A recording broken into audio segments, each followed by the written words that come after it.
First tonight, as the weeks of being inside sort of drag on, a lot of people have this thought. Wouldn't it be nice to get on a plane and get out of here?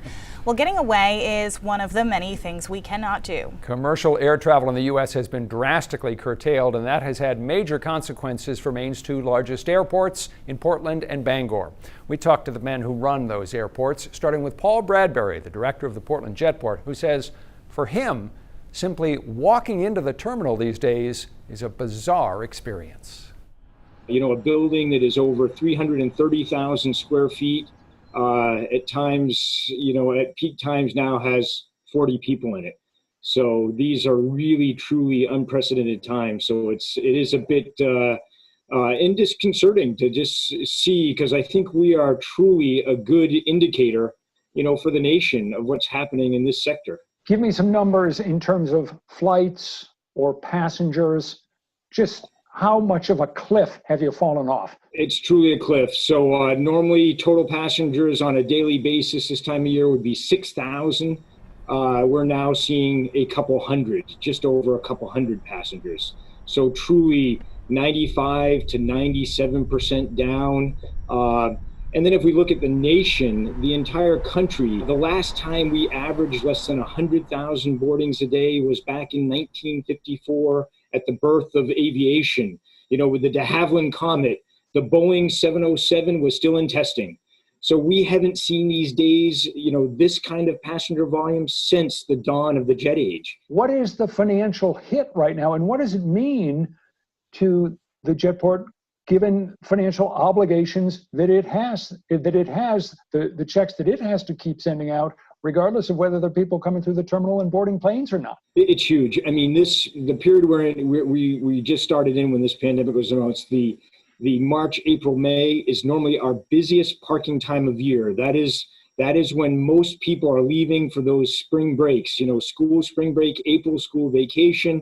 The parking, 3,500 spaces, normally entirely full, generating over $1 million a month right there on parking alone. Now it is essentially zero. I'm sure that you and your colleagues in the administrative part of the Jetport are talking and thinking about what the future looks like. What are the ideas that you sort of are kicking around right now? How are things going to be different in the months and maybe years ahead? So we certainly see that it will be all about trying to bring the passenger back to a level of comfort. You want to go on that vacation, but are you willing to put your health on the line? And really, it is that psychology of travel that we're going to be up against. We will, you know, start to look, will masks be required? If so, we will be handing out masks as needed to make sure when people get on that flight and they're in the small space of an aircraft, that we make it comfortable to go back to flying. And I know the airlines are working on this as well to try to make sure that that we're inviting wipe downs, sterilization of the aircraft, all part of this message. Do you think travel will eventually come back? I do. My expectation is yes. People will want to travel, and this too shall pass.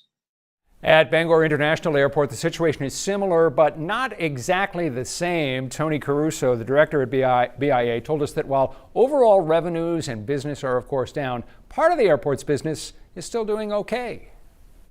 One of the good things that Bangor does have, you know, given our geographic location, our strategic location, we're still, you know, able to help serve a lot of those other essential services or industries, such as like the military. So we still get a lot of U.S. military through here, the troop flights, and some cargo flights have come through Bangor, and those are cargo flights that are going to, you know, other places in the U.S. that need medical supplies. So it is kind of interesting to see sort of that shift, but we are affected by a reduction in revenues, certainly. What's it like when you walk into the building and it is just so quiet and so empty?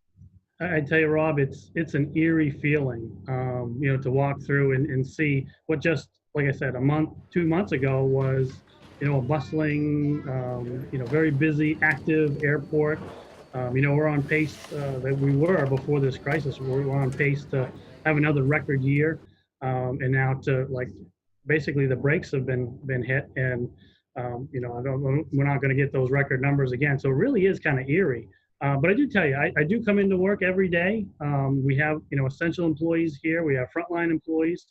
I want them to know that I'm with them. I'm here with them. Nobody has a good crystal ball, but what is your best guess right now, or at least your best sort of assumption as to when people are going to start to return to traveling? Really, I think it's going to be a long, slow, but gradual increase. Hopefully by maybe this time next year, 12 to 18 months, I think we'll start to see things sort of come back. I think we'll start to see some growth at that point. What for you has been the weirdest sensation, the weirdest experience to come out of this whole thing? As simple as this sounds, I knew something was really serious when I could actually park in our employee parking lot and, be in the first row. That hasn't happened in years. So when will those parking spaces fill up again? Or to get back to that question, when will air travel return to normal? You will not be surprised to learn that the answer is, once again, no one knows, including Paul Bradbury and Tony Caruso, and they acknowledge that.